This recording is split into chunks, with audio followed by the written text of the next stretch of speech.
Zoe's. Good morning, everybody. I start talking before he turns on the mic. Welcome to Zoe's Treasures. My name's Tracy, and as always, I'm here with my husband Noel. He's behind the scenes. Say hello. I can't talk. Say hello, my love. Good morning, everybody. All right. Hello, you guys. Hi, Monster Mama. I saw Daisy Lane, Millicent. Good morning. Chat and sell. So we're just going to talk. I got a couple of things on my mind to talk about today. Good morning, Green Trail Crafter. Is that what it is? Yes, Green Trail Crafter. So a couple of things to talk about, but nothing like, super urgent. So if you guys have questions, please put your questions in. I do have a few things I'll go through. They're already listed. So we'll sell what's in the auction tab, and then there's stuff in the bin. Coupons today. If you look in the show notes, if you have our rewards cards, number 3 and 6, they are worth $5 off. So if you combine it in that order, 3 and 6, you will get $5 off today on anything you buy. Good morning, Southern Charm. How are you? So did anybody catch, I know Southern Charm was there. I saw her there. Millicent was there. Did anybody catch the podcast last night? Tired. Oh my gosh. Yeah, me too. And I'm not feeling 100%. Whatever kicked my butt last week is just hanging on just enough to make me be like, can I just go back to bed? Millicent, really great. Thank you so much, Millicent. So we did our podcast last night with I Love Discounts and Green 13. And I learned stuff last night. I learned, first of all, okay, just give me an icon, give me something in the chat if you know who Mr. Beast is. Because I got off that podcast last night feeling like I am so out of touch with reality. Yes. So people know. I had zero clue. I had to go ask my children. My son is 22 and my daughter is 15. I went upstairs and I'm like, do you know who Mr. Beast is? I live in my bubble. Yes, we live in a bubble. I went and Googled, so now I'm aware. No, I had zero clue. My son, first of all, brought up a picture. He's like, look, doesn't this person look familiar? I'm like, no, not at all. Anyway, so I learned who he was. Supposedly, there's some big whatnot thing with Mr. Beast on Super Bowl Sunday. I actually can kind of care less about it. Thank you, Kelly. I don't feel so Kelly? bad. Absolutely. Yeah. We're in a bubble. What happens outside the bubble? Yeah. I don't know. I also, after doing a little research last night, I don't necessarily think I'm his demographic, so I'm not so surprised that I haven't heard about him. But there's supposedly some big thing on Super Bowl Sunday. Bottom line is, I guess this guy has done some shady stuff in the past. That's on him, whatever. None of my business. But Whatnot has partnered with him to do some big giveaways on Super Bowl Sunday, and people are really split about it. He has a video I make people watch who want to play the lottery. Oh, okay. Completely waste. I'll have to check that out. So anyways, that's what this conversation kind of started last night. And it became very quick, even with me not knowing who he was, it became very apparent very fast that people are super divided. Either they're like, oh yeah, great, he's coming to Whatnot, or absolutely no way, that's terrible. So it's one of those controversial things, I guess. We shall see. Anyways, enough about that. I'm going to sell something first. Let's go ahead and sell something, and then we'll move on to talking some more. Let me know what you guys have on your minds today. We do have a pre-bid this morning, so we're going to start with that one. Let's see here. I just had my glowy show on Saturday, and I didn't put this one in there because I had held it out for this show. Look how pretty this is. We're going to put it over here so you can see. Check out these birds. They are 2 little lovebirds. This is perfect for your Valentine's. So you have some frosted glass, and then you have, and look at that. So he's blue, but that guy right there, he glows nice and green. A little bit of green on the bottom. But how cute is that? Yeah, controversy generates interest. Okay, we're going to run this $1, 15 seconds, up and going. If you are interested, we do have a pre-bid on that. Thank you so much. And look at that. I love the glow. So the Glowy show was so much fun. I limited it to 60 items on Saturday just to make sure that I could pack everything appropriately. I'm almost done. We'll get the rest packed and out today. Shalom, thank you so much. That is heading your way. Thank you. All right. Oh, you liked my perspective on giveaways? Thank you, Kimmy. So if you guys weren't there last night, my perspective on giveaways, I do giveaways. So we'll just talk about them. And feel free, put your thoughts in the chat. This is going to be kind of like a supplement, part 2 of discussion from last night. But this time I don't have to share. I could just keep talking. If you'll notice, I don't talk a whole lot on those podcasts. I mean, I do, like, I have my time, but we're all trying to be respectful of each other and give each other space to talk. But I view giveaways, I view anything that you do on Whatnot, that it should all tie to your strategy and your overall direction, and it should have a goal for it. I don't feel giveaways are something, and speaking of, I'm going to start one. I don't feel giveaways are something that you should do just to do. Just because everybody else is doing giveaways, you should do a giveaway. Just because you come on Whatnot and that's the thing, who cares if it's the thing to do? If it doesn't suit your business, or if you don't have money for it, don't do it. Like, you don't have to do it.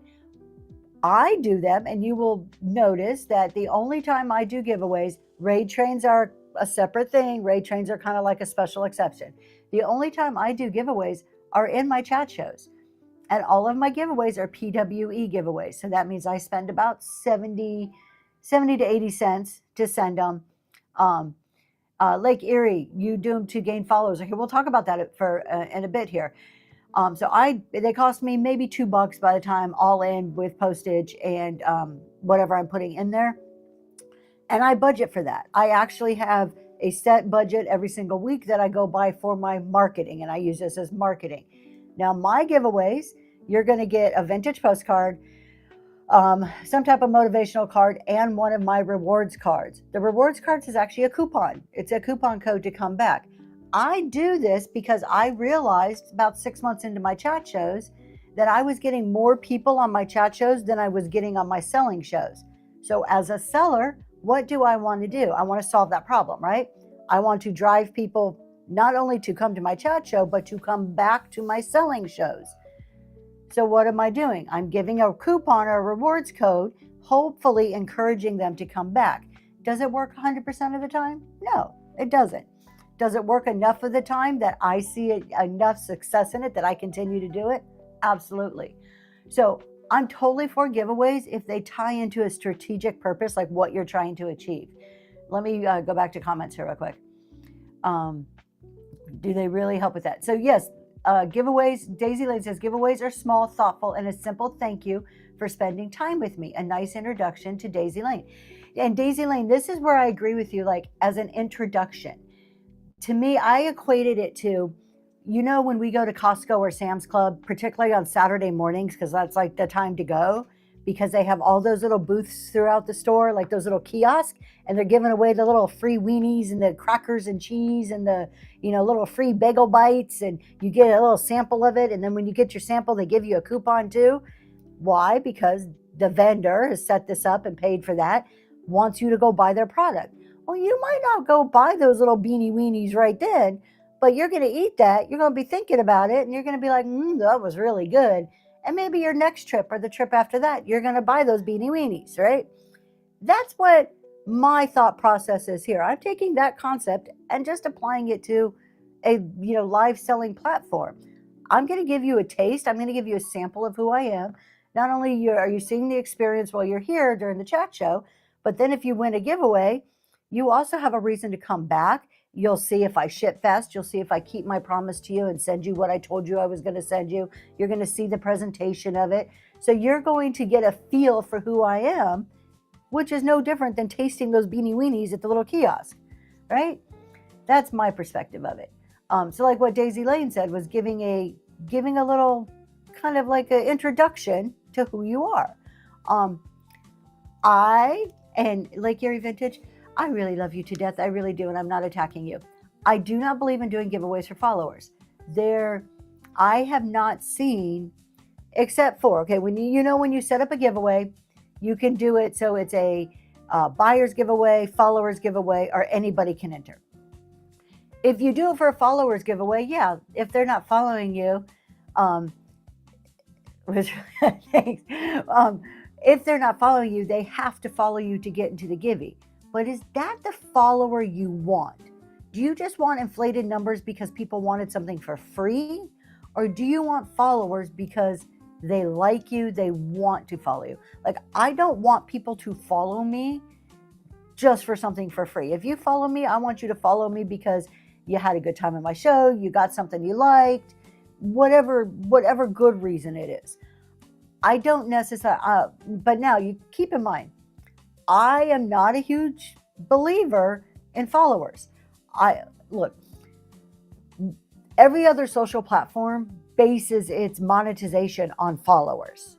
So we come to Whatnot with being social, thinking it's the same kind of like concept. I don't believe it is. This is my opinion. I could be 100% wrong, okay? Just my opinion only, so take it for what it is.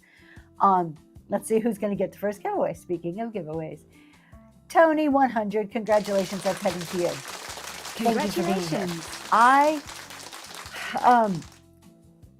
guess I'm thinking the increased followers will help with my algorithm when you're live. Possibly. I don't know exactly how the algorithm works. That's the big mystery of Whatnot, that I think if we cracked it, we would all be millionaires. I just don't believe, I think followers serve some purpose. I think followers, particularly when you're brand new, give a little validity to your account.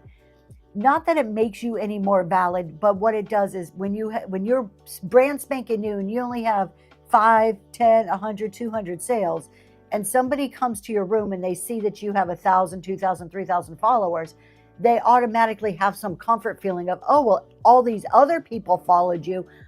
It must be okay for me to do so also. So I think followers give that kind of sense of security to new people. Whether it's valid or not is a whole nother question, but I think that's kind of what an important part of followers. But other than that, I am going to be very controversial here and go way out on a limb. I also don't believe in whatever K follower events. I don't. If that's a goal of yours and you're celebrating your goal, wonderful. I am happy for you. For me, I've never had an X followers, however many, 10,000, whatever. I don't even think I have 10,000. I couldn't even tell you at the moment how many I have. I've never had a follower event because those people don't show up. Who's going to show up? The people who come to see me all the time because they support me, because they like me, because they like my product. That's who's going to show up, not all those people who followed me at one point in time. Reviews, absolutely, Carolina girl. I look at reviews. Let me see what I'm missing here. Kimmy says, I tried all lower starts the last show, and even though they did go for higher prices, the amount of new buyers was the most I've had in a while. Absolutely, Kimmy. I saw the same thing. The first time I went to dollar starts, new buyers out the roof.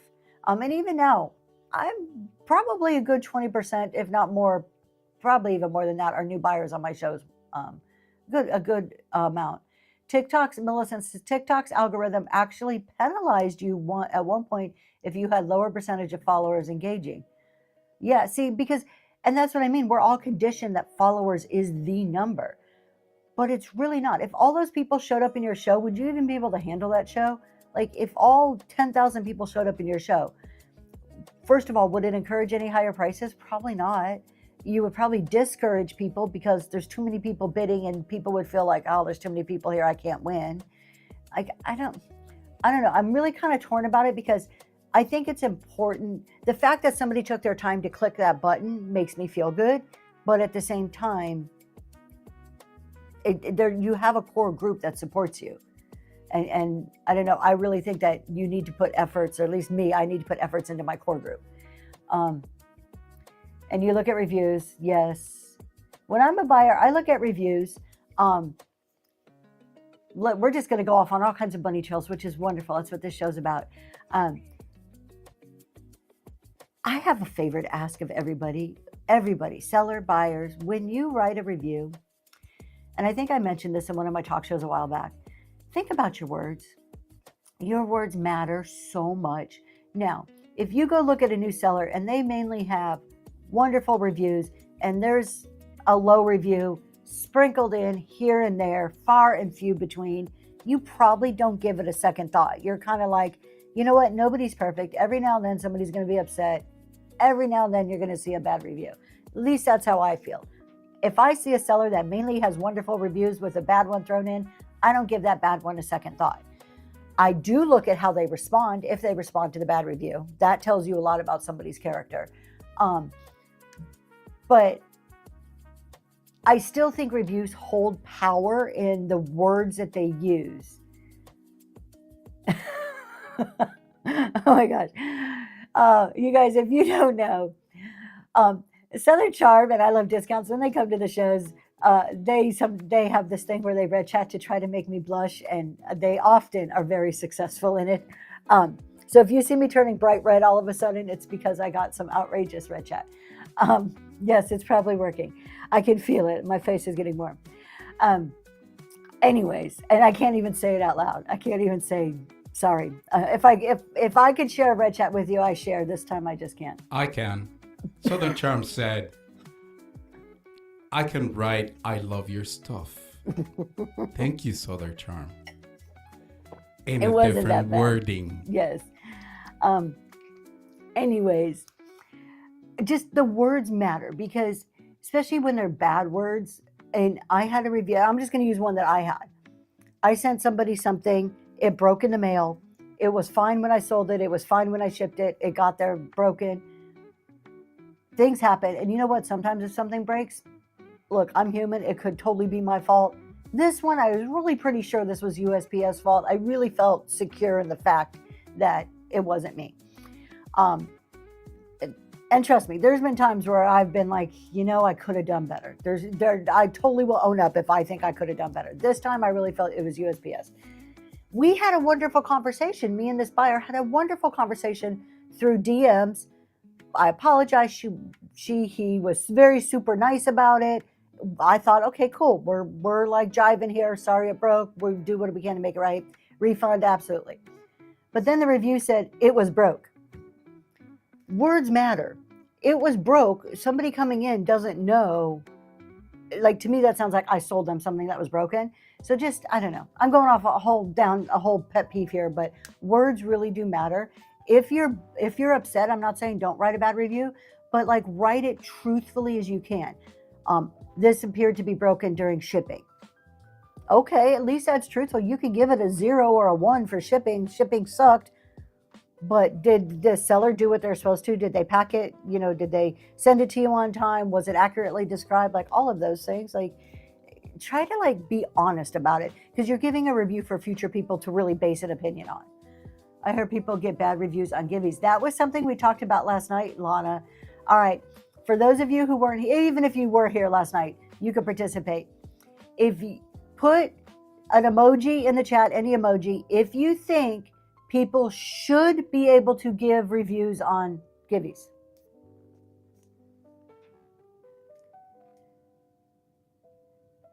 Thank you, Kelly. 100%. So we have a yes, we have a no. We're 50-50. We have yes on the fence. We're still 50-50 here. No. Wow. Okay, we have some yeses, a lot of no's.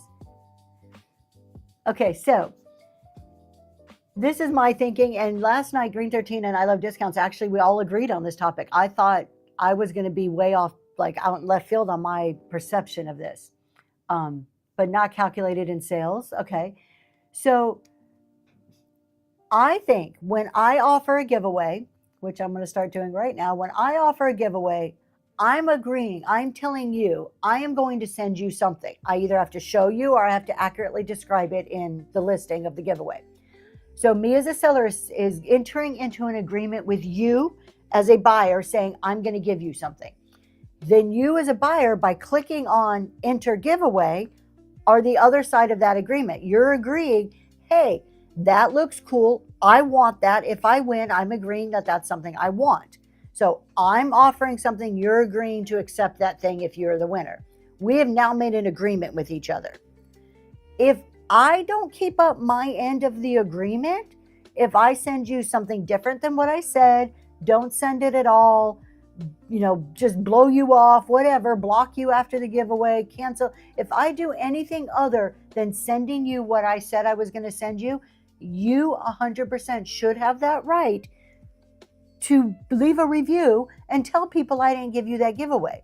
And on the flip side, if you get the giveaway, you should also have the right to leave me a review and say, hey, great giveaway, thank you so much. Right? I totally think it's an agreement that we're coming to, and you should be able to review that agreement. Totally think you should be able to give me a review for a giveaway and anybody else. And the buyer agreed to follow or purchase if it's a buyer's giveaway, 100%. I totally am all for people leaving reviews for giveaways. I think it keeps it's there to keep the seller honest is what it's really for, which is protection to me as a buyer. So I'm for it. Green 13 made a really good point because giveaways don't count in your sales total. So the total number sold doesn't count your giveaways. He's like, okay. He's like, I agree people should leave you reviews, but if they're going to be able to leave you reviews, then it should count towards your total sales numbers. So those people trying to get to 1,000, it should count to that. It should count to all of those numbers, which is a good point. Absolutely. I don't disagree with his point of view on that. But just think about that, because I know people have gotten bad reviews on a Givey, which is kind of like, if you didn't screw up, if they just didn't like the Givey, that's just kind of low on the buyer side, right? But think about it, because there's a big perception that we shouldn't allow reviews on Giveys.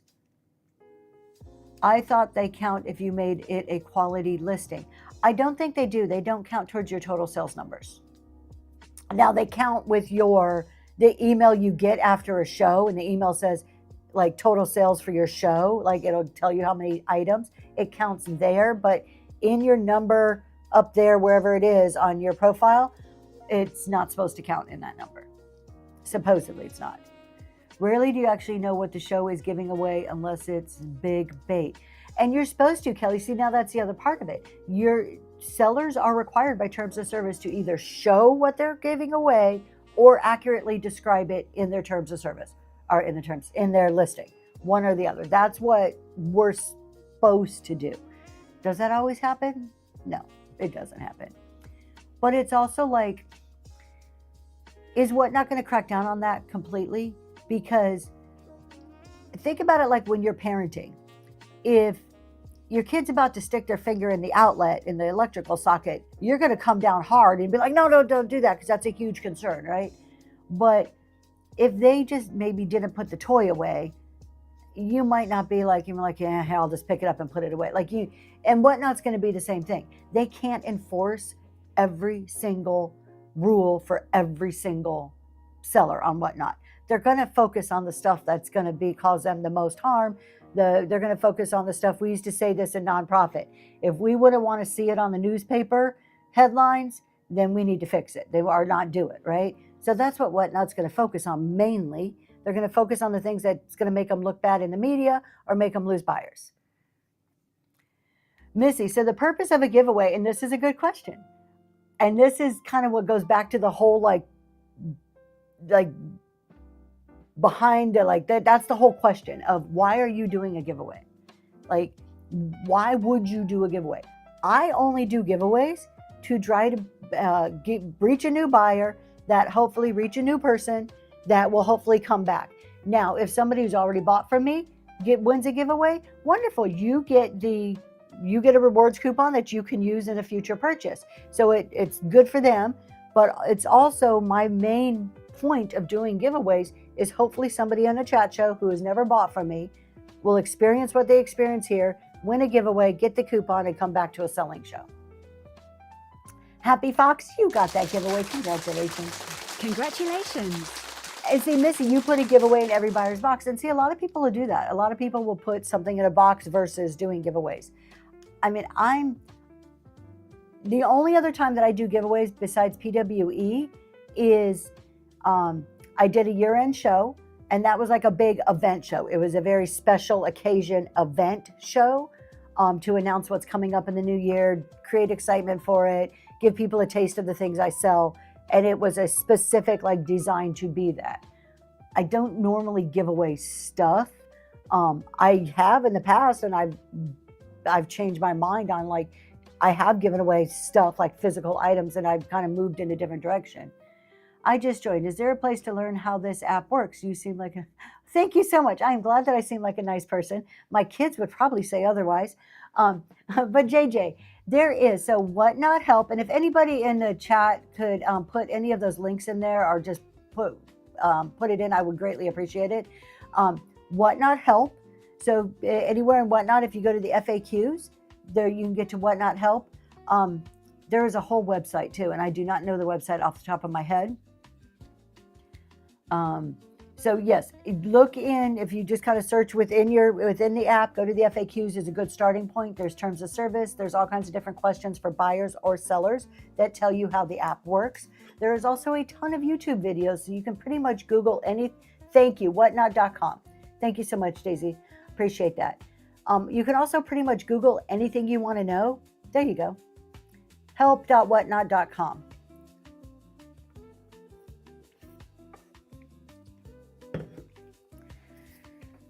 In there you can find everything you need to know for something about buying, selling, your account, or the policies that rule Whatnot.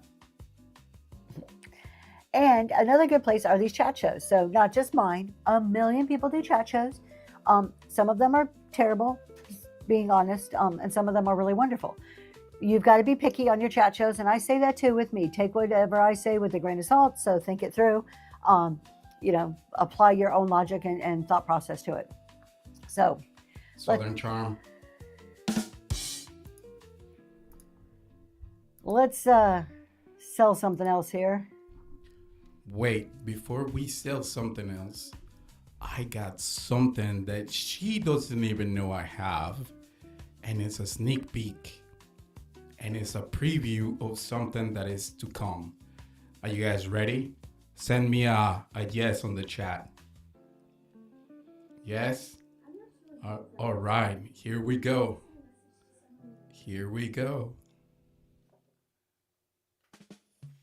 Q2, it's ready to deploy.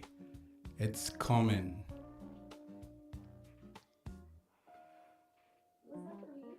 That is our workbook that we have developed to go along with our Friday morning talk shows. Q2, we just ordered them, so they're coming out very soon. I hope to get them hopefully by Friday. I don't know. We'll see if they actually get here by Friday. If not, how do you set up a coupon? Not in the reward section. So Happy Fox, you go to your Seller Hub when you're on a computer. I do not know how to do it on your phone, or if you can even do it on a phone. Go to your Seller Hub on your computer. On the left-hand side, there is a marketing button. You click that marketing, like a tab, a choice. It's a drop down. There's 3 choices underneath it. The bottom choice is coupons. You select coupons. That's going to bring up a screen. On the top right, it'll say create coupon. Click create coupon. And there's a menu there. It walks you, there's like boxes you fill out. It walks you right through it. You can read what to put in each box. It's super simple. So once you get to that screen, you'll be able to look and see. You create a coupon name. You say who you want the coupon to be available for. If you want it to be a fixed price, like 2, 3, 4, whatever, like $1 off or % off. And then you also could say, do you want it to apply to every show or just specific shows? Do you have a certain, do you have to, no, you don't. For coupons, you, as far as I know, you do not. You could create a coupon right from the get-go. Thank you so much. I did put a lot in my bin. I'm trying to refresh it. I have a whole shelf full of stuff I need to take photos for. I just have not got to take the photos yet. I was going to do it last week, and then I ended up being sick, so now everything got pushed to this week. So, all right, what else are we talking about? I had something, let's sell, I was going to sell something, and then we're going to talk. Let's do some Valentines. Let's see which ones these are. I have some vintage Valentines, and I have 2 sets, so I want to make sure I pick up the right set. All right, honey, can you show from the top so people can see these? We're going to sell these vintage Valentines here. So we have a set of, I said 3. So you get 3 vintage Valentines. But then I have this one, it looks broke. It's a little Disney one I'm just kind of throwing in there to go with it, but it's broke. So really, you're going to get the 3 vintage Valentines. We're going to run it for $1. And let's see, we're going to do 10 seconds. I don't like 15 seconds. And they're going now. If you're interested in vintage Valentines, they're adorable. Look at this, like a little pop-up one. Since it's almost the Valentine's Day. The Bird Theory, thank you so much. While we're on these, let's go ahead and do the other one really quick because I had 2 sets of Valentines. This is the other set. Let's see. So we have this guy here. And then we have this one. I love this one. It's so adorable. It looks like a little book. And then we have this one, which is another pop-up one. So another set of 3 vintage Valentines. And those are going to run right now. Valentine's Day is your birthday? Well, happy early birthday.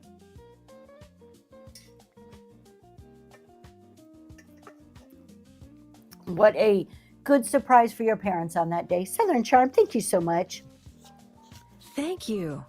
Today is my middle daughter's birthday. She is, I have to do the math, I want to say 27, 28. Are you sure she's 27 or 28? Isn't that bad? They get to a certain age and I'm like, I gotta like start counting down from the oldest and figure it out.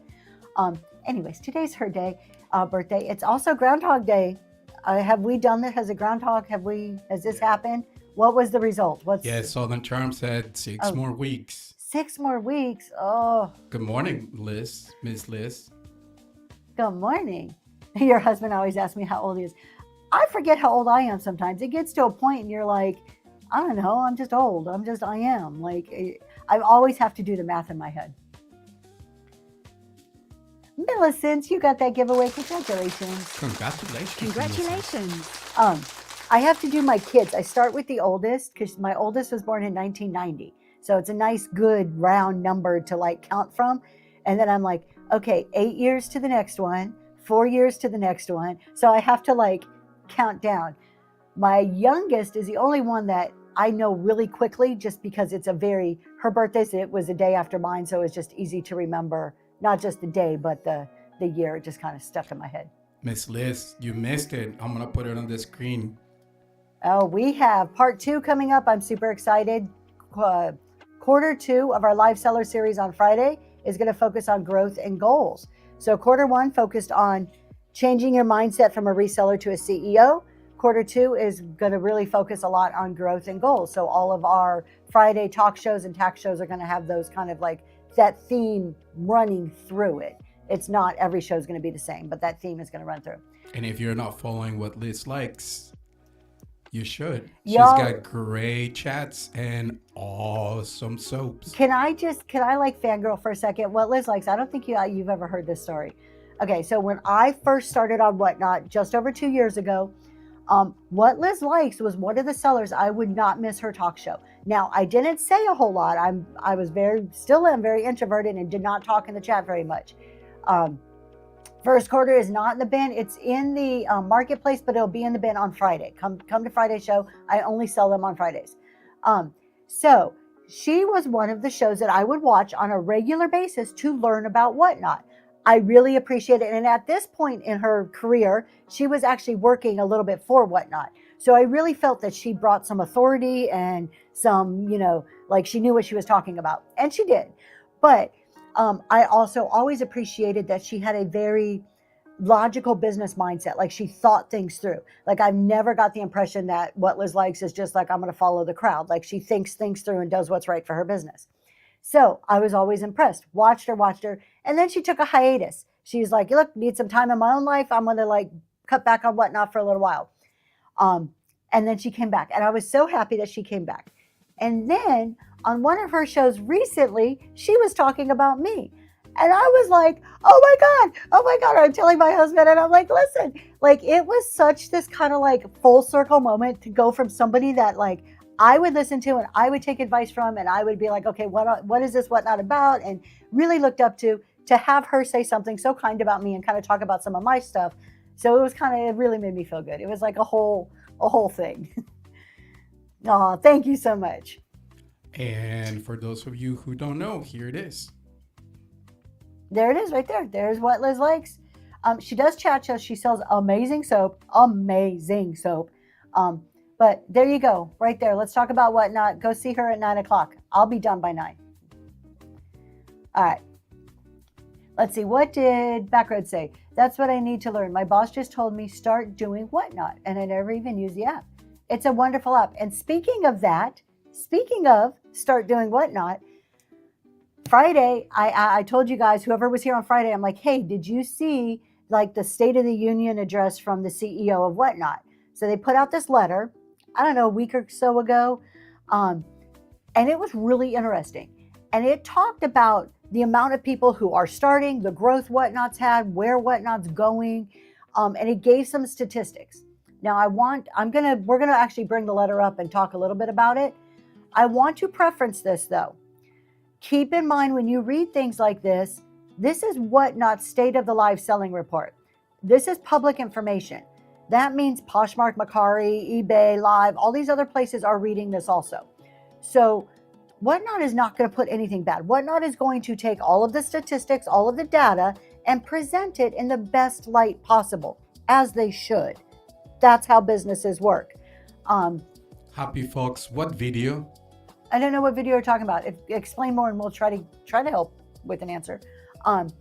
So when I read stuff like this, I love the information, but I always kind of also think about what's the other side. What are they not telling me too when you're reading it? However, this State of the Union, State of Life Selling address was really, really good. Like it had some cool stuff. So I want to point out one of the things that we always talk about, you'll hear just about every single talk show person, if you ask them, how do I be successful on Whatnot? Consistency is probably the number one answer. Oh, wow, my chat just exploded. So I'm going to take care of that. Oh, good. So consistency is probably the biggest answer that we hear as far as what can you do to be successful. And in this letter, they actually did, based on their stats, and of course they have information on all of the sellers, but they say that sellers who go live 3 to 4 times a week earn 40 to 70% more than those who only stream once or twice a month. Makes sense. The more you're on, the more opportunity you have to sell. But it really drives home that consistency. Oh, of the CEO speaking. Happy Fox, go to Whatnot Sellers account. They have Whatnot Sellers. That's the name of it. Their user account on Whatnot. And I'm pretty sure from there you can see some of the stuff that they've done.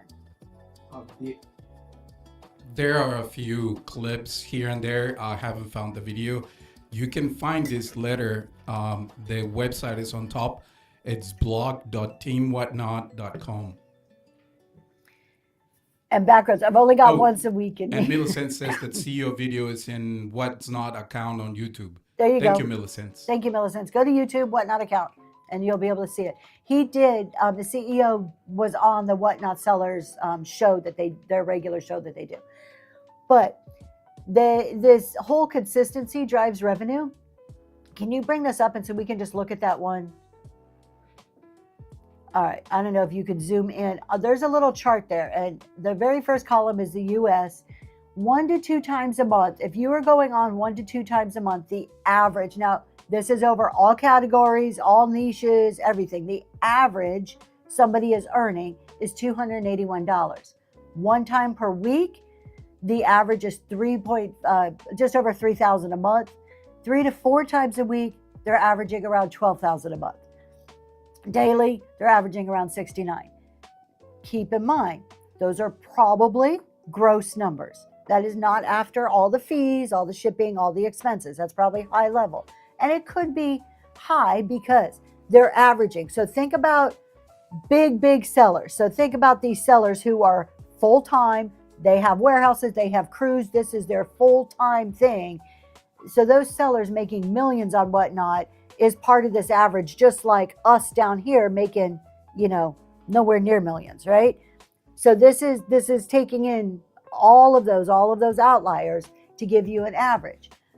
But it does lend itself to that consistency thing. And back to, this is something I talked about 2 weeks ago on my Friday show. If you want to start thinking about how much money you want to make on Whatnot, you need to back into that. If the person going on one time a week, let's see if I can do this math in my head. One time a week, making an average, I'm going to make it 4,000 a month just to make it an easy number to try to do math in my head. One time a week, 4,000 a month. That means they're grossing 1,000 a week. Okay. That's just in essence, that would mean 1,000 a week. So now you have to think about how much is each item selling for? What's their average order value? If their average order value is $10, then that means they have to sell 100 items a week in order to get that $10, if that's their average order value. And we all know that not every show is going to give you the same average order value. But in general, trying to back into it, that's 100 items a week. That's 100 items they have to source each week and 100 items they have to ship each week. Now, if they're doing dollar sales, they're probably selling out 100 items easy if that's all they're putting in their show. But if they're not, maybe they need to actually show 200 items just in order to get 100 items even sold.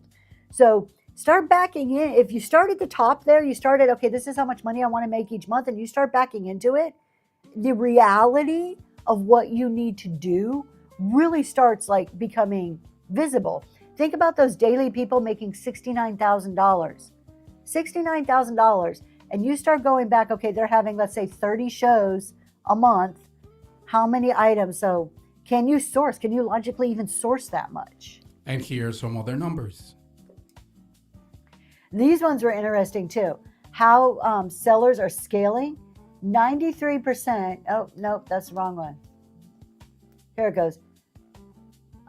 The number of Whatnot sellers earning more than 10K has doubled since last year, which is super interesting. And this one to me is super interesting, is 1 in 4 sellers on Whatnot have rented additional space to keep up with demand. Again, those are gross. That's before all the other expenses. Y'all, don't be fooled by these people. Not the Whatnot sellers, but don't be fooled by these chat shows that are out there saying, I apologize if you've heard my rant before, but this gets under my skin. These other chat shows, and not all of them are doing it, and not even some are chat shows, some are just sellers out there saying it.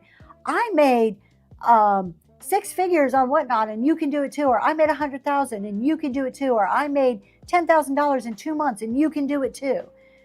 It's so easy. You're not getting the full picture. You're not. They're just telling you a gross number. They're not telling you all the work that goes into it. They're not telling you their fees, the commissions, the expenses. They're not telling you how much they made or how much they paid for the items. Because you know what? Guy A can make $10,000 and Guy B can make $10,000. If Guy A only spent $1,000 on his product, cost of goods sold, he has $9,000 left in profit to pay for his administrative expense. If Guy B spent $9,000 on his product, he really only made $1,000, right?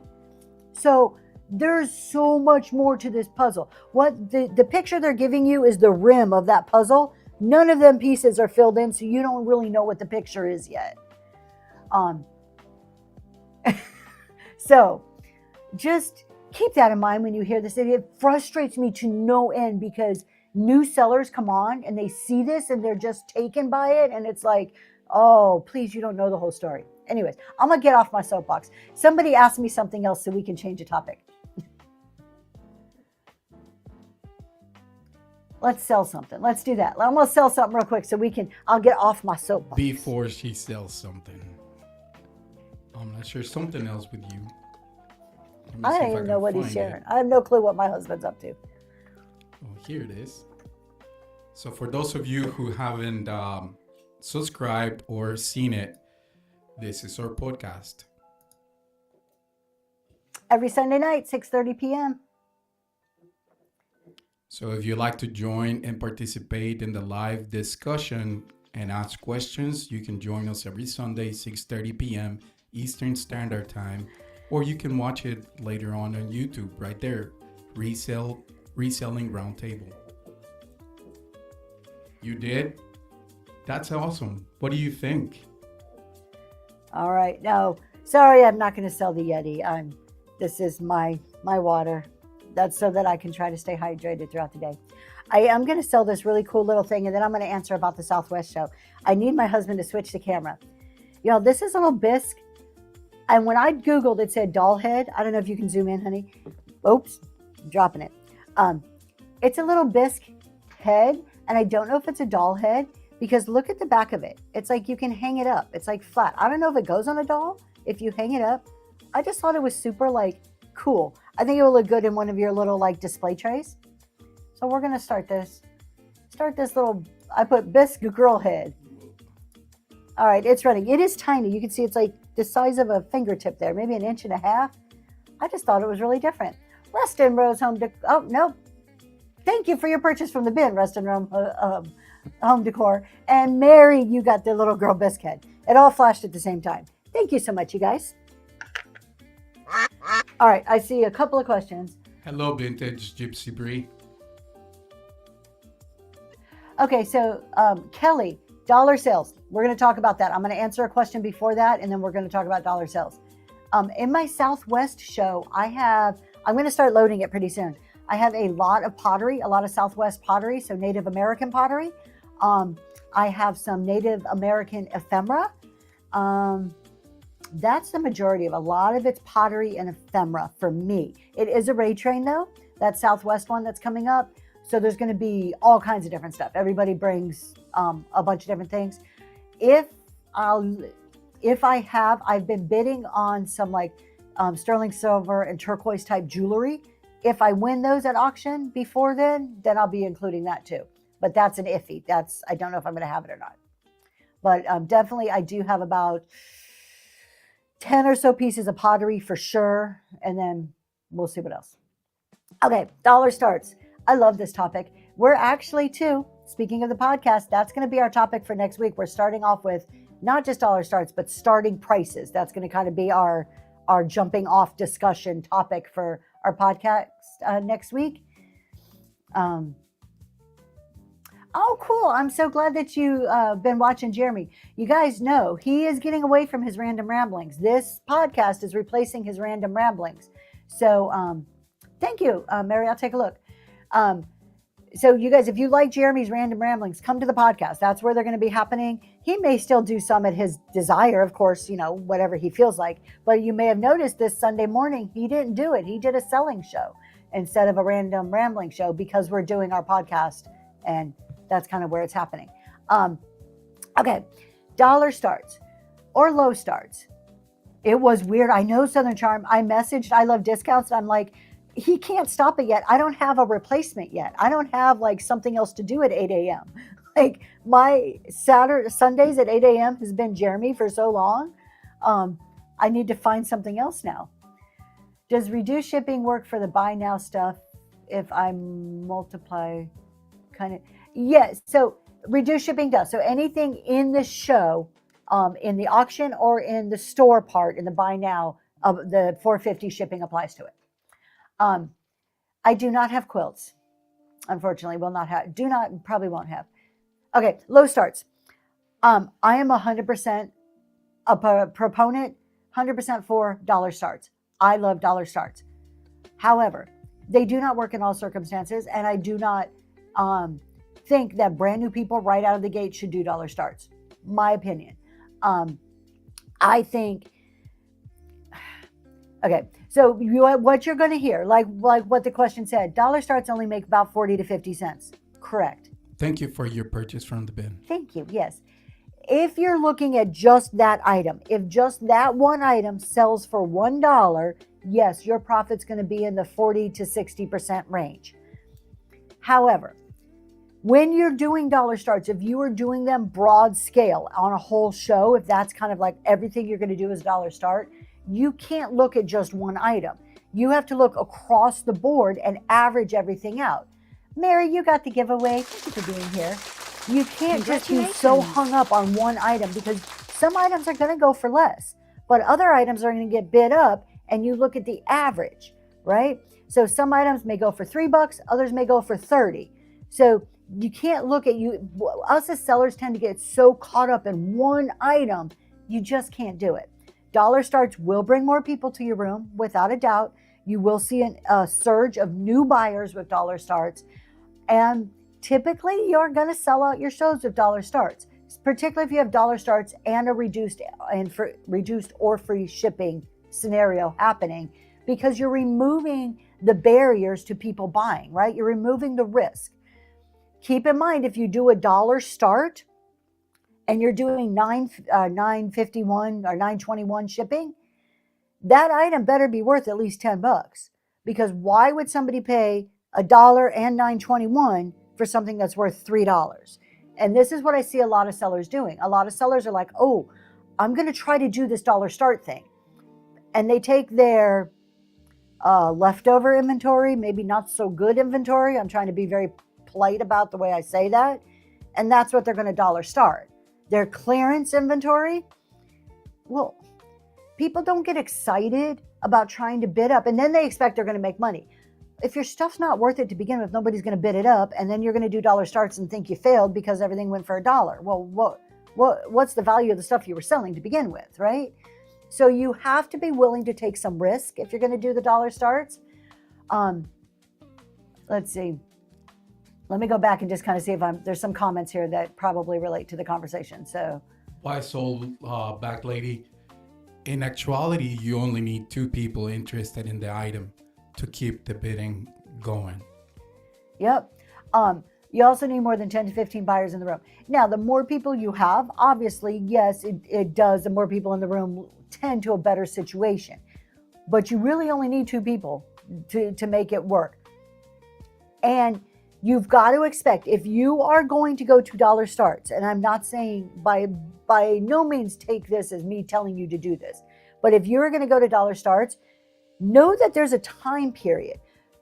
If you've been doing all different prices, say $3 to $20, you're kind of all over the board with your prices because you're pricing each item individually. If that's what you've been doing, that's what your customers are used to. And then you want to go to dollar starts, your core crowd's going to be there and they're going to be like, cool, I'm all for this. But before the rest of the whatnot world starts realizing you're doing all those dollar starts, it's going to take a little bit of time. So you're going to probably get lower bidding prices in the beginning and more dollar sales in the beginning, and it builds up. And I say this from somebody who did that exact thing. I went from pricing my items all different prices to doing purely dollar starts and reduced shipping.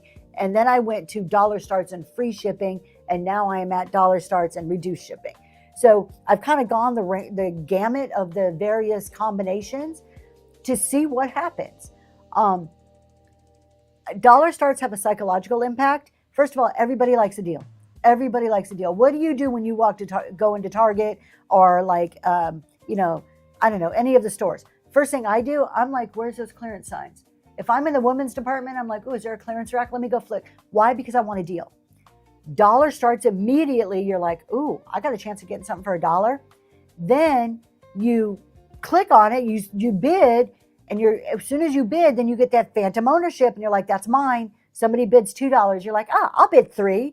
And the other guy's like, oh, well, I'm going to bid $4. And you get that ownership, and that's where it starts to drive the bid prices up. Dollar starts do work. Let me see what else you guys are saying. Let's see. You also know, okay. Kimmy says, when y'all talked about the CEO mindset versus a reseller mindset, it was a light bulb moment for me. Nothing against resellers. 100%. And this is what my Friday thing is about. My Friday shows is going from a reseller mindset to a CEO mindset.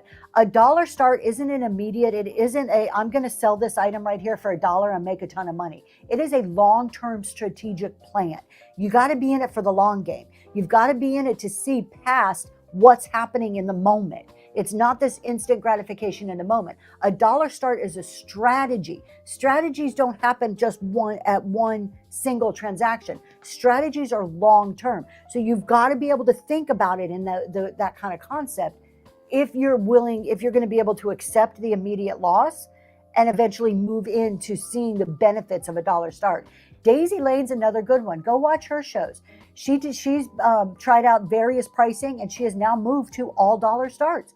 She's a firm believer in it now, it appears to be, and she mentioned in the last show that she's 100% dollar starts. They have low cost items when you walk in the door. Exactly. Yes. Let's see. What else am I get down here?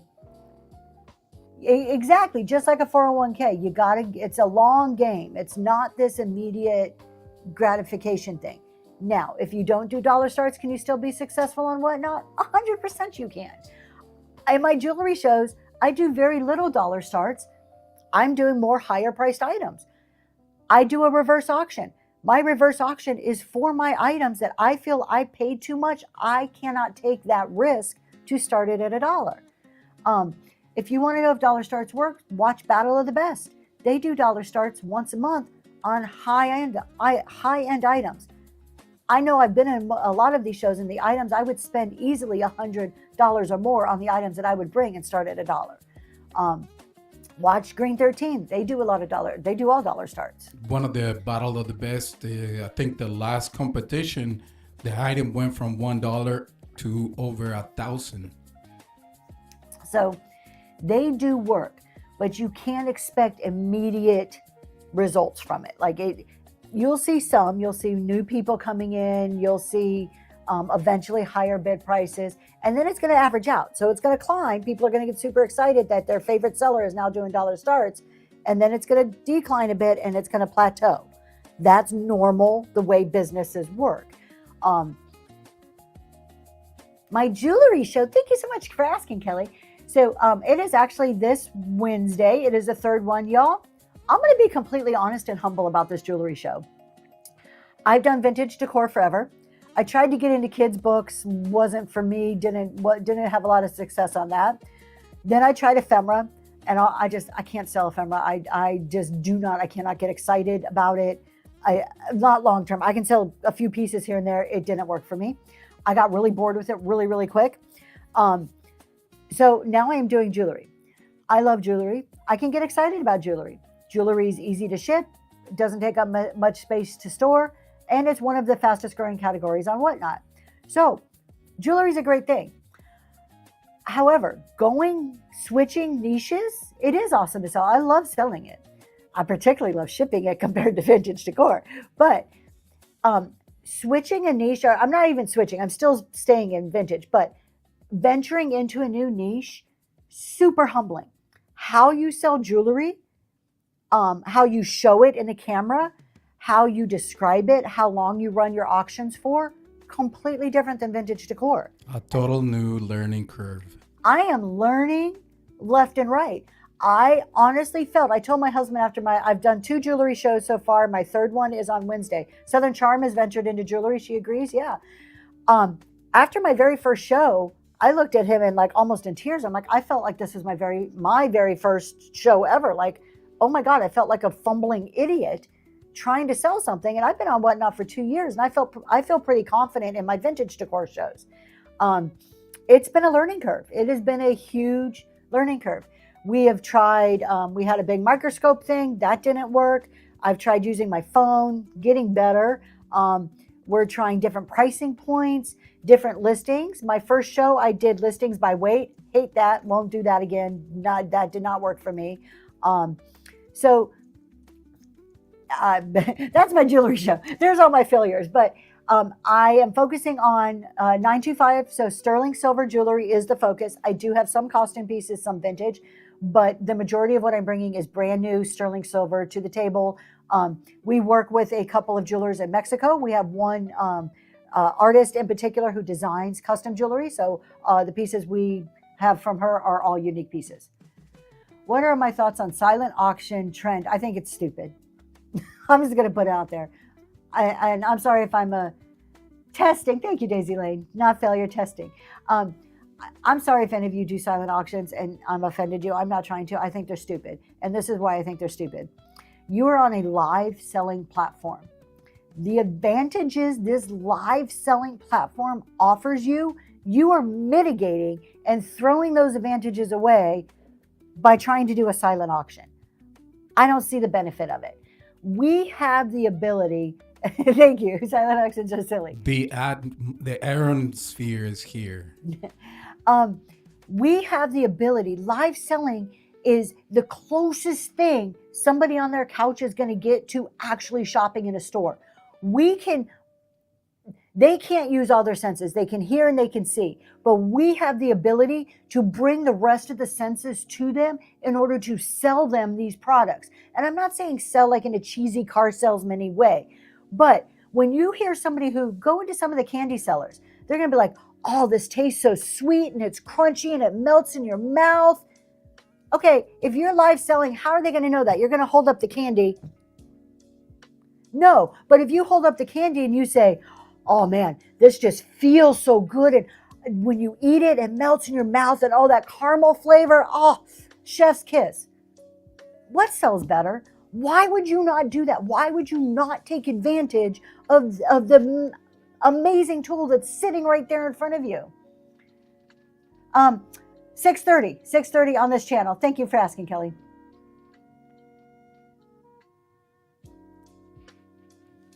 I'm going to need some of that candy. See? Enjoy, Millicent. Enjoy. So, if you just want to do silent shows, if you don't want to talk, just do a bin listing. Go to static listings. Static listings has been around forever. You're going to be more successful if you talk. This is part of the advantage you have to selling. Live auction site, not a silent. Exactly. It's a live selling. Live. We're live. And okay, now there is an exception to this because there is somebody who's doing a silent type auction that seems to be working, and I'm going to say what that is. Good morning, Brittany. Hey, Brittany. I haven't seen them, but I Love Discounts was telling me all about, and I don't even know who they are. Some wholesale beauty. They're in the beauty category, and they do like 3-second auctions, and it's basically boom. And there's music playing in the background. They don't say a word. They hold the product 3 seconds, next product 3 seconds, and they just do products all day long like that. Okay, that if you're into that type of reception as a buyer, if that's what you like, if that's the experience you want as a buyer, that probably is working. I can guarantee you they're probably not getting top dollar. One, their auctions are too short to allow people to bid stuff up. They're just trying to liquidate. They're just trying to get rid of stuff. So if that's your thing and you just want to get rid of stuff really, really super quick and you don't care what you're getting for it, by all means. However, most of us are on this platform to create a business and make money. All right. I guess we got another market to expand to. Next on will be snacks. I don't know about snacks. I worry, I don't know if I love the snack category. I don't think I can sell snacks. I just don't think I could. I just don't think I would. You know why? I am so freaking picky, like picky. Like I'm that picky kid at the birthday party who doesn't want to eat half the stuff that gets put out. So I probably couldn't sell any food item because I'm just incredibly grossed out by 90% of food that's out there. Oh, so now I am the one who needs to sell them, Southern Charm. You could sell them. Right. So if anyone has 627, I believe Jack's Treasures had a big lot of media that they just purchased, and they were categorizing them and putting them on whatnot, some of them. So you might want to go check out Jack's Treasures. Yes. That was just an example, but I mean, and here's the thing though, okay, now I guess I'm kind of going against what I say, because I do say that you can sell almost everything if you can get excited about it. I think that's a caveat. I don't think you need to love what you sell. Totally again, I don't believe in loving what you sell, but you have to be able to get excited about what you sell, and you could probably sell it. Watch Grade 13. He is the perfect example of this. When he's like, oh, did you see? Oh my gosh, you guys, like where he gets excited before he even brings it to the camera. When you hear him, you're like, well, what's he going to bring? What's next? Like it gets you excited, right? So that's the entertainment. That's the atmosphere. Oh, fake excitement. Yeah, it has to be genuine. 100% has to be genuine. You wanted the caramel already. Let's sell something else. Speaking of selling, let's sell something else. Let's do this Capo di Monte. Here's something I struggle with, let alone spelling. I actually had to Google to be able to spell this word right. Capo di Monte bell. This is a pretty one. If you collect bells or like the little cherubs, you like risque. We have little risque here, little nakedness going on. You see some little booty cheeks. I don't know if that's allowed. Maybe I should cover it up. Let's go ahead and put it over here. It does ring. All right. Who makes this? There's a sticker on here. I can't read. It's from Italy. There you go, your original sticker. You got your pretty lady. You got her mooning you in the back. And there's your bell. Oh, look, it's signed, numbered. Not signed, numbered. Made in Italy. 135 out of 1366. We're going to go ahead and run it for $1. That is going now. We'll turn it around. We'll give her a little modesty there. Cover her up a little bit. I can't say it very well. I can't say it. You know me. I can't say a lot of words. Step bird theory. Thank you so much. There's a lot of words I can't say. Let's do one more. While we're at selling, we'll do one more item and then we'll talk some more. Let's see here. How many? Oh, I got a few things left to sell. But we're going to do this guy. So this one is Little Planter. I love it because it reminds me of Nippon. It is not Nippon. It is T&V. Most likely hand painted. In perfect shape. You could put your little plants in there. Oh, I should hold it down. You can put your little plants. You can put your Q-tips. You can do whatever with this one. We're going to run it for $1. It is only about 3.5 inches tall. Oh, and I dropped my tape measure, so we're not going to know exactly. It's up and running.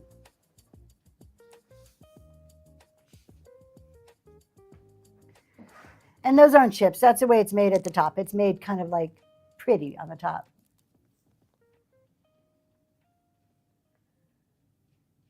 And Kelly, thank you. That one's going to you. It is a very beautiful, beautiful little planter. Miss Mary, yeah. Thank you. Makeup brushes. Makeup brushes. Absolutely. All right. Other topics. What else are we talking about today? Let's do another. Do I have any more giveaways? I have one more giveaway. Oh, one's running. Look at that. All right. Any questions? Anything else? You guys may have noticed I added on part of I've been thinking. I'm always thinking about the business. I go to bed at night with just my head's just spinning with ideas. I'm sure most of you are the same way. And then I wake up in the morning and I look at my husband and I say, I've got an idea. Oh boy, here we go. This is exactly what he does. He goes like this every time I say I got an idea. But my chat shows, my Tax My Business show, everything is at 7 a.m. Eastern time. So Eastern. I'm missing a whole half of the country. Abel's Treasures, you got that giveaway. Thanks for being here. So I'm missing a whole half of the country. And as someone, we need to consider this, right? There's a whole other group of people that probably don't even know Zoe's Treasures exist. There may be a few out there, but not many. Right, Miss Mary? Run, run. So you may see now, I have added Friday evening shows. His shows need to go longer. Is that it? They need to go longer. I don't know if they can go longer. Great idea, Forgotten Memories. But I added a Friday evening with just answering tax questions. So we're going to try it out just through tax season for now. We're going to evaluate. This is a trial and error period. So we're going to do just tax questions. I use the same logo as my Friday morning shows to kind of give that cohesiveness. But I'm going to be on 30, 45 minutes, just chit chat with a focus of people asking tax questions. Good morning, Vintage Fox. So the Vintage Fox, hello. There is one. So it's everything I do, you guys will, if you've been around, you know, I don't do anything in my business that's not like a thought out strategic. It's very rare that I'm going to do a spur of the moment, like, hey, let's just do this. Very rare. I will think, hey, let's just do this. And then I analyze it. And then I either implement it or my husband tells me it's a stupid idea and to move on. One or the other. But I've been reading on these Facebook posts, like Facebook groups. Most of us are there. Admit it. It is like a guilty pleasure. if any of you remember back in the day reading National Enquirer, or your parents who read the National Enquirer, the like the gossip magazines, that's what these Facebook posts are like. So it's like a little guilty pleasure. However, I have been reading so many questions now because it's tax season, it's on everybody's mind. These comments that I'm like, wow, like there's a lot of people out there that have a lot of questions and can really need some help. My favorite tax question, I never tried to miss oh, thank you. Read it and I see who made the front page. There you go. No digital cameras, not today. So we're just gonna go because some of the questions I see, it's actually kind of scary. It's scary in the sense that there is a lot of people doing business, selling and making good money, because you'll see questions like, oh, I made 100,000 this year, but do I need to claim it on my taxes? Like they're making decent money and they haven't taken the time to try to like learn the other side of the business. And it's actually kind of scary to me as a CPA. Actually, JC, we do have more than one digital camera, but not for sale. But we do have one that might be available. You want to if sell you're that interested. one? You want to run it? Sure, let's run. Okay, hey, we got a request for a digital camera. My husband wants, if you're still here, what is it, JC? JC, are you still around? If not, everybody else gets a chance at a digital camera. All right, honey, bring it over to me. I've got a listing. Tell me how much you want me to run it for. We'll run a digital camera. I have never sold a digital camera on here. That's not what I do, but we'll do it. There was a question, tips for choosing a tax person. Somewhat complex situation. So if I were you, my first choice, if I were looking for a tax person myself, JC's here, and let's do this, and then I'll answer your tax question. You're going to have to sell this because I don't know the first thing about it. Okay, tell me about this. All right, my husband's going to talk because I don't know the first thing about these. What brand is this? Sony. I'm just going to be Vanna. That is a Sony camera that has a lens, and your screen turns, but also comes with a tripod that serves as a remote control of the camera as well. Excuse me. I don't even know how this works. There you go. So there's your tripod, and it controls remotes the camera.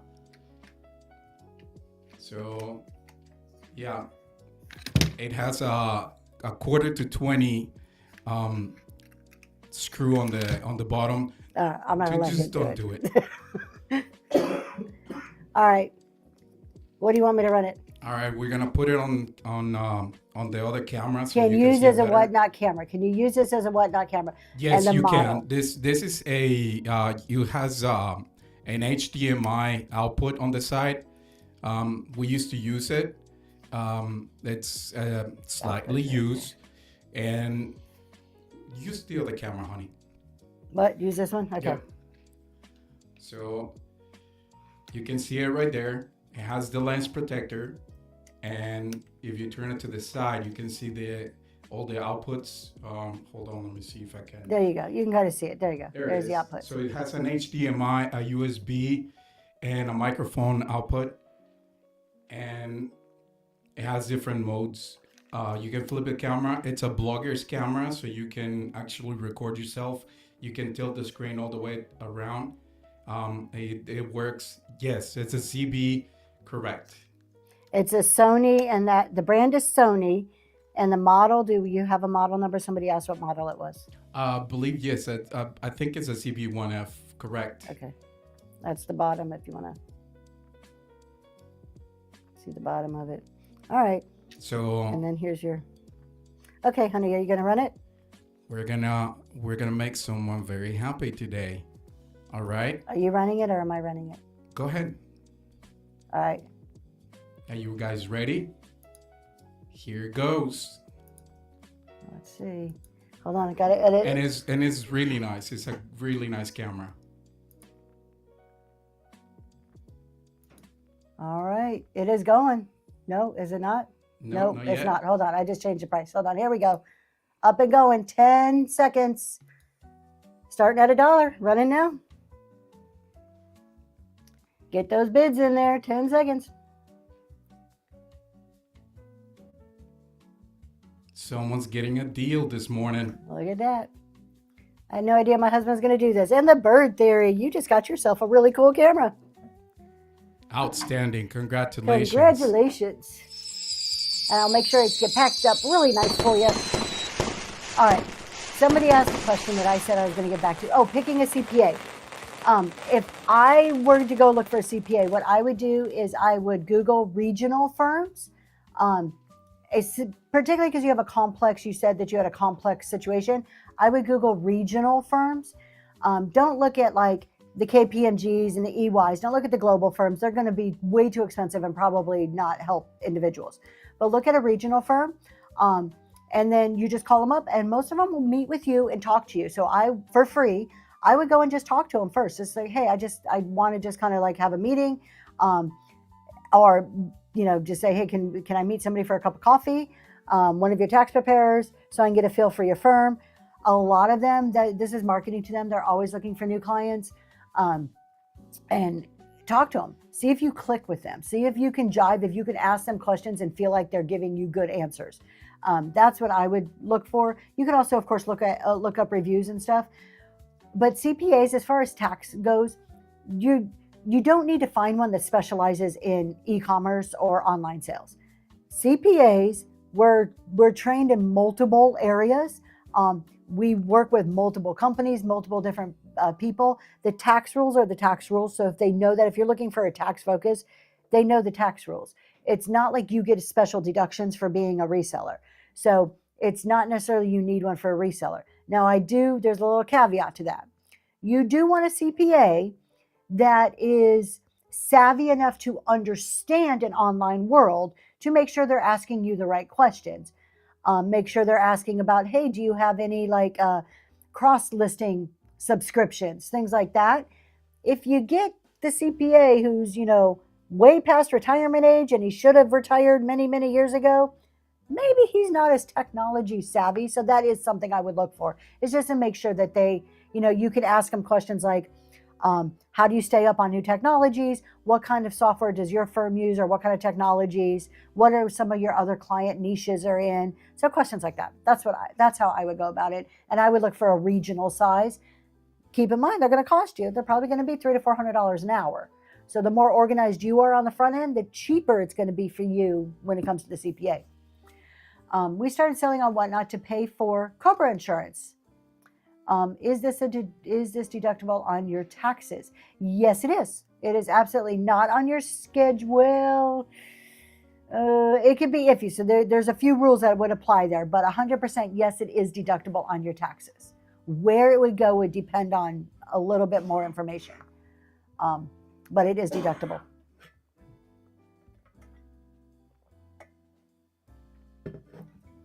All right, let's sell something else. Let's do, I am slowly getting rid of my pink azalea collection. I've been collecting this for a long time. So every week you're going to see a piece of this. This week we have Noritake pink azalea. So this is 30s, 40s Noritake, fine china. And the pink azalea is all hand painted. It's one of their very popular patterns. Any old postcards or photos? Absolutely. I definitely have those, and I will grab some out in just a second. So it is the salt and pepper, a little bit of wear on the top, and they are missing their stoppers. These are more just if you are a collector of this, or like the pink azaleas. So we're going to run it for $1. Going now. My husband ran off. I don't know where he is, so he can't switch the camera. So we got to do this, and you'll have to zoom. How do you get a 1099 from Whatnot? That is a great question. So if you have a Stripe account, you can go through your Stripe. Kelly, thank you so much. These are going to you. And I'll go grab those photos in a second. If you have a Stripe account, that's where your 1099 is. They only issue the 1099 if you made $20,000 in sales and had 200 transactions. If you did not use Stripe, if you're not already registered within Stripe, you will not get a 1099 from Whatnot. So you just need to rely on your own records in that case. My company pays for me to take QuickBooks classes. Should I enroll? Absolutely, Aaron. 100%. I would, if they're going to pay for it, I would totally take advantage of that. Yep. I would totally do it. QuickBooks is probably the number one accounting software that's out there for small business and entrepreneurs is QuickBooks. So absolutely, I would do it. Daisy Lane said, CPA is worth every dollar you save. Yep, you save so many headaches. And I'm not saying that just because I'm a CPA, but look, you're not here because you like accounting, right? You're here because you like to do what you're doing. Oh, look at that. We even have the box for the camera. No? Or is this a different one? Correct. Oh, look, we're going to sell another one. Okay, so we don't have the box for the original. Sorry. My husband just went and brought us another camera. That's where he disappeared to. So this is another camera we're going to give you since you were interested. We're going to give you a crack of another camera. This is more like a handy cam. The quality of the image is not that great, but it works if it has good lighting. And the audio, it's superb. It's amazing. You All the paperwork. Connect different types of microphones, and it has inputs for professional microphones. All the accessories are in there. It's almost brand new in the box. So we're going to give you a crack of another camera real quick for those of you who might be interested. Is this the camera? That's the camera. It is called Here, put Zoom. it down. Yeah. It's a Zoom Q8N 4K, and it records on 4K. It also has an HDMI output. You get all the stuff, all the manuals, the box. All right, we're going to run it. Are you guys ready? On your mark, get set. $1, 10 seconds. Going now. Up and running. And the microphone on the top, it fits different types of pods that you can use so you can exchange your microphone. Forgotten memories. Congratulations. Y'all didn't think you were coming to buy cameras today, did you? I'll put this all back where it goes before.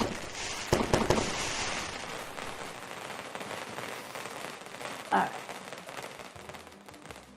Pictures. Let me go grab some pictures. We'll do that. I actually have a whole bunch. I will sell a big old stack of vintage like photos and stuff. That was a great deal. Great grab. Let's see. I'm just trying to get back to see what the exact any old postcards or photos. Yes. My wonderful husband's going to entertain you for a moment while I go and grab those because I've got a ton. She says I'm going to entertain you. I don't know how, but for those of you who do not know me, I'm the wizard behind the curtain. Good morning, everybody. So here I am. Oops, the camera is kind of doing its thing. It's trying to zoom in my face, but anyway. So, hello. Hold on, let me mute her microphone because she's messing around with some stuff over there in the background. Good morning, everybody. Good morning, Millicent. Good morning, Miss Mary. Good morning, Happy Fox. Able Treasures. Hey, Brittany. Good morning. So you can see me in a little bubble. So that's my job, just being the man behind the curtain. And she's back. Postcards not today, but I've got photos. Hold on. And I'm going to do this whole stack because I'd be happy to get rid of them. All right, so I'm going to show you. These are all something. These are all like old, like Hollywood type photos. Some of them have like signatures and writing. There is like a huge just stack of them. I'm not going to go through all of them, but they're all kind of the similar Hollywood headshot type. Oh, you're showing from the top. Hollywood headshot. We're just going to kind of flip through some of them. You've got some really cool ones. Like, look at her. Isn't she gorgeous? She's beautiful. So we're just we got men, women, kids. Oh, look at him. He reminds me of like the Howdy Doody type.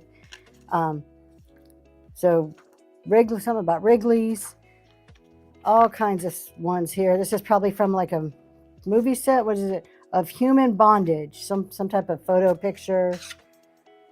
So a band. All right, so you get the idea. He looked mad. He did. It's the whole set. I bought this at auction. I got this whole thing at auction. We're going to sell this whole big old bundle. I don't know how many. I'm guessing at least 60. I'm just guessing. I mean, here's the stack. We'll run it for $1. Going right now. And it's running. $4.50 for shipping. Not too bad.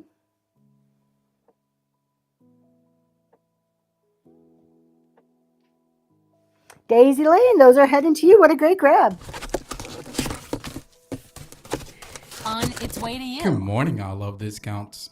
Hello, I love discounts. You just missed it, but Noelle's pulling out cameras. We're selling cameras. We're selling pictures. We're selling everything today. Let's get, we'll talk some more in a second, but let's Good just morning, Pitbull. finish what I have.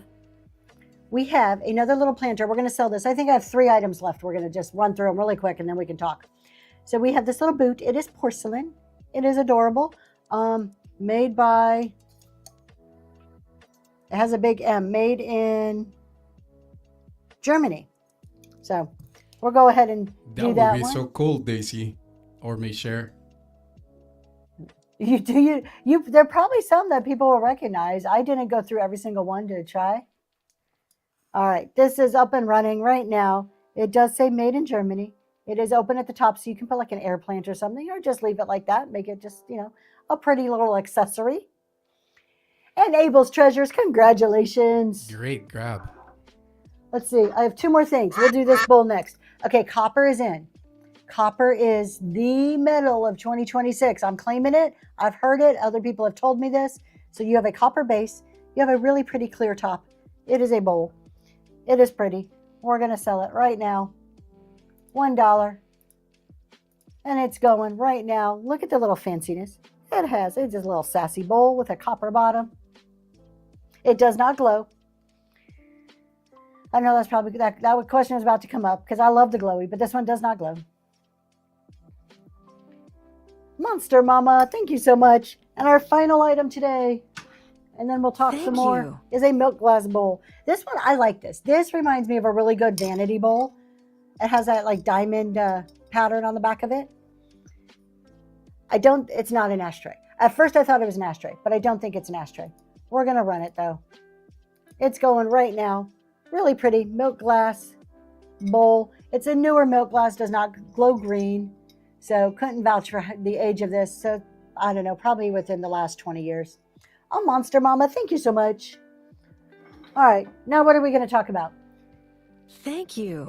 You guys are arguing on who's oldest. Daisy Lane, I got to say, you are an inspiration because you're just like, hey, I'm this old. And I'm not going to say your age because that's not ladylike to say somebody else's age. But you're like, hey, I'm this old. And you know what?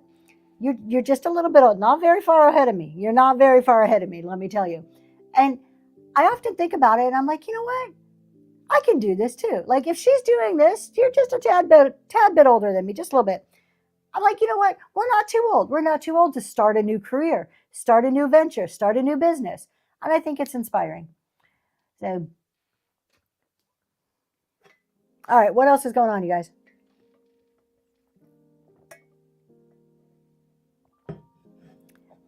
Would you talk about the timing on which you have your auction set? How many seconds and the reset? Absolutely, Millicent. 63 tomorrow. I'm only saying it out loud because Daisy Lane put it in the chat publicly. 63 tomorrow. Well, happy birthday. Never too old. So you definitely, I have to say, have that state of mind because you are full of energy. Okay, you guys, if you don't know, Daisy Lane just said she's 63 years old, about to be tomorrow. She did 30 days of straight shows, a whole month. I think it was September or October. Whole month, every day shows. And they weren't just like little, let's sell a few items show. They were like full-fledged shows every single day, shipping it out on time. Like, man, I wish I had a tenth of your energy. And she went on a squirrel chase. I did. I got to go on squirrel chases. You're so proud of your age. I am getting back to the question on timing. I'm so proud of my age. I made them sing happy birthday again louder in the church. Aw. See, I don't know. I guess I've always had this thing like, um, I mean, I will share my age here. I rarely share my age because I'm not ashamed, but I don't want to be old. Like I just don't. Like I want to be. I don't know. And again, I need to adopt Daisy Lane's state of mind. But I am in the low 50s. That's where I am at. That's all I'm going to say. All right. Let's see. Auctions. How do I pick my time and the reset? There's a whole science to that I am still trying to figure out and learn about. However, I think you can use them in various tools. I like 10 seconds. To me, 10 seconds is enough time for, if you're interested in the item, it's enough time for people to bid. But it's not so long that people get bored. And then I do a 2-second reset because that gives it just enough. Like if you tried to swipe, it gives the other person enough time to do it. 2 seconds though, I may be better suited at making that 3 or 5 because people on Android phones sometimes have a little bit of a lag. So they may miss that last part if there's a lag on the reception coming in. I think it depends on what you're selling and the speed at which you want to sell it. I Love Discounts is a really good example. They have used sudden death very effectively. On some of like the battle shows where you're just trying to sell like the same thing, if they have mighty patches, they can just do, 3 or 5 second sudden death over and over and over because it's one item. I am a firm believer in the shorter, am I your husband? Oh, Daisy's your husband, Dave. I am a firm believer in the shorter amount of time you run it. It either needs to be a self-explanatory product or you really do need to give people some information about it before you run it for a short time. The higher value the item is, I personally don't like running it at a very short time because I feel that you're shortchanging yourself in the amount that people can swipe. You hate the 2-second refresh? I believe Jeremy from Green 13 has a very good way to manipulate their timing, especially when he wants to wake up the audience and make sure that they're paying attention to the items that he's bringing on the table. And Mary, that is amazing. That is so good to hear that you are a cancer survivor. And definitely it does. It changes your perspective 100%. Congratulations, Miss Mary. Yes, congratulations. So yeah, as far as timing goes, I think you need to think about what you're selling. Now, I've done a butter patch show with nothing but butter pats. And when I felt it was starting to slow down at the 10 seconds, people were like, yeah, okay, you're on your 50th butter pat. I went to sudden death to wake people up, which is something I learned from Jeremy. He does that. He'll be like, okay, everybody, sudden death, 5 seconds, So I think you can use it to create excitement. But I think you need to find your kind of standard. You should have something you do most of the time because people who come into your shows kind of have an expectation. You build an expectation with them. I'm sorry, I got distracted by the birthdays. Say what it is now. Oh, how old I am or what the timer is? Oh, I do 10 seconds. I don't know what, my husband's over there shaking his head at me, the timing. 10 seconds is what I do with a 2-second refresh is my typical. I have been questioning the 2-second refresh if it should not be just a tad bit longer.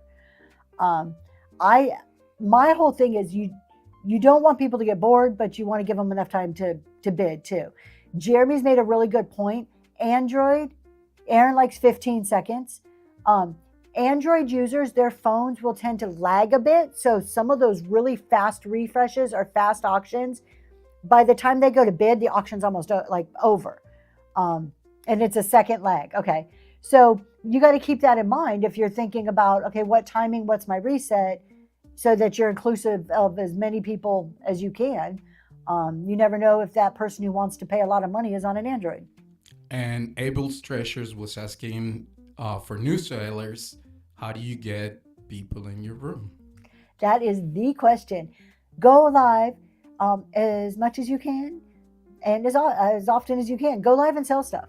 The best way to get people in your room is for people to know who you are. Best way. I do believe in socializing. It's a social app. I do believe in going in and being active, not soliciting, not being like, hey, can I post my show? Or can I, what do they say? Promote. Can I promote my show? I don't quite believe in that. But being active and making friends is a good way to get your name out there. And that will draw people into your show because then they'll see your thumbnail, they'll start to recognize you. Also, think about your thumbnails. Are your thumbnails all over the board, or is there a consistent way that people know it's you? Not just by having to read your name. Is your logo on there? Is there something that they can easily recognize you?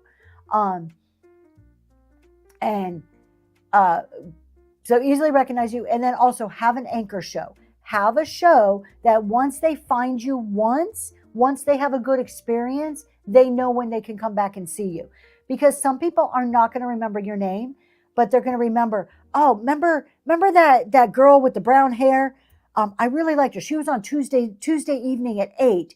And they're looking at Tuesday. Come Tuesday, they're looking for a logo they recognize, or they're looking for something that feels familiar to them to help them remind them of you. So you want to make all of that easy for somebody to come back. And then time. Sometimes it's just time to keep at it. So we have androids all over the place from 1 to 4 second lags. So Daisy does her timing at 15 and 5. I've done 15 a bit. I'm a little stuck on 10. But there's many different ways to do it. And my way is not the end all be all way. She came down from 30 seconds all the way to 10. Oh, she yeah. used to think that 30 seconds was a good time. I did. When I first started Whatnot, I was at 30 seconds. But okay, I'm not, surprise, I'm not really a talker. And a 30-second auction, like, that's forever. Yes, it's an eternity. 30 seconds is a long time. Now, if you have something very rare, unique, high-end, that you really want people to saturate in and you really want to get that mood, there may be a case for a 2-minute auction. You got to play it by ear. What fits the products you're selling? 10 is great. 2 feels way too short. Yeah. I've been questioning the 2, Millicent. I really have. I'm way too impatient for 30 anymore. But now on Battle of the Best, they run it for 2 minutes. But even you'll notice, if somebody wants your item, they pretty much know they want your item, right? After a minute, the bids usually kind of trail off, and maybe you'll get something at the very end on those Battle of the Best. But usually people know by the time you hit start auction, they know if they want what you're selling. Good morning, Miss Amy. It's not something that they have to like really contemplate on, right? Miss Amy, did you finish that state sale? That was amazing. Yeah. If you guys haven't watched Amy Perrin, she has been in an estate sale. Some of the MCM pieces, if I had the budget right now, they were just gorgeous. It looked like it was never ending. She kept on opening doors and going into rooms, and wow. Oh, you still there? Wow. For days and weeks. Wow. Go check her out. She's got an amazing estate sale going on. Yeah, you guys, every room she goes into, it's like every time she turns around, there's more and more really, really cool stuff. I've been like on and off in the shows. Really cool stuff at this estate. So, I Love Discount says 30 seconds is a great way to time yourself if you're a talker. It is. All right. You guys, I think we're going to, unless there are any last minute questions or anything I didn't address, I think we're going to go ahead and find somebody to raid this morning. My daughter pulled out 2 swung vases. So are they going to be on your show today? Are you going to have 2 swung vases on your show?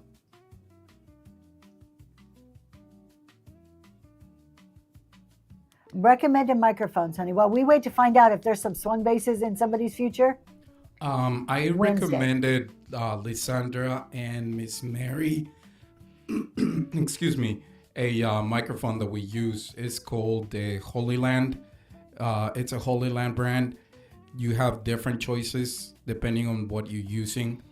Some of them come in combinations with the ability to use digital cameras and phones and different things. Holy Land, yep. Holy Land, yes. I Love double Discounts L. put it in. Yep. Holy Land. If you send me a message, I can shoot you an image, and then depending on what you like for example, the one that I have right here, I don't know if you can see it. I'll move out of the way. Mm-hmm. That is a dynamic microphone that you can use with a computer or with with the professional connection. He does. He needs to be like an affiliate, doesn't he? So I keep trying to get him to do his own chat show, but we got to work on that one. We got to work on him a bit. So. Yeah, I don't work well with that, with dancing. Absolutely no. I don't have a good rhythm.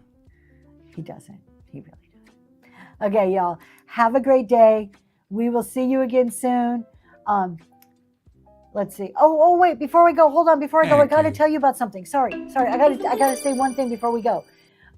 You guys, I forgot to talk about it. Smile Golden tomorrow night. She has asked me to come and be a guest on her show, and I'm super excited and super honored and totally flattered that somebody asked me to be their guest. So I am going to be on at 7:00 tomorrow. Smile Golden is the name. We're going to see if we can tag really, really quick. So go bookmark her show. We're going to talk about like taxes, bookkeeping, all the cool stuff. Let's see. I'm going to tag her really quick, and then we'll go raid. There we go. Right there. Tomorrow night show. It's 7:00 my time. There we go. See? Look, with Zoe's treasures. I'm so excited. Okay. We're going to see you then. Hopefully we'll see you all tomorrow. Let's go raid. Have a wonderful day. Let's raid. Should we do TBC? Did we do TBC last time? Let's do Squirrely. I don't know who Squirrely is. 14 viewers. We're going to go into Squirrely's show.